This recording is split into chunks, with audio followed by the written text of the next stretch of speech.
Society of the Snow. Now, for those of you who have never heard of this movie, you're not the only one. This one kind of came out of nowhere for me, but I'd heard some really good reviews, and then it got nominated for some Oscars, and so that made me curious.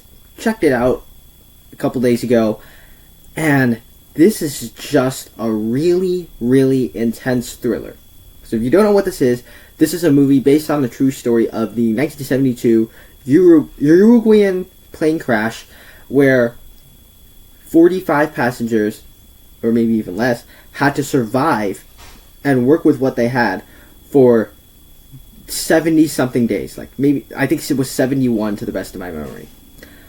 And with that premise, that's just a really good premise to adapt into a film, and that provides and it's really intense all throughout it, where it constantly sets up conflict so well. That's what the movie does really well, is that it sets up layers of conflict.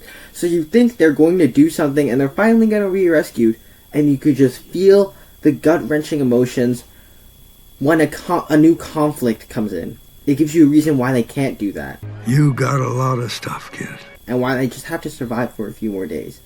Beyond that, because this movie has so much layers of conflict, it can really get under your skin. It can be a really terrifying experience watching this movie. There's one plotline in particular involving them getting more and more desperate to survive, getting so desperate to the point where they've run out of food and they have to eat the dead bodies. Which, if you don't know, for me, cannibalism is the most nightmarish, the worst way to go out. I would not want my dead body being eaten by other humans. And it just does a really good job of getting under your skin and being so effective. And so by the time you do get to the end and they are rescued and brought to their homes, it just ends on a high note. It's really satisfying because you wanted these characters to get rescued.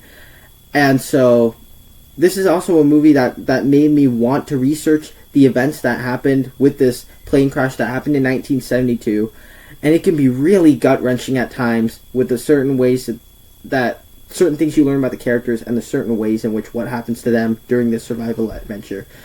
And so to me, of all the movies that came out this month, this was just the one that left the most largest impact, and it's a movie that, if you haven't seen it, you've got to watch it. It's on Netflix, and so for me, it is my favorite movie of January.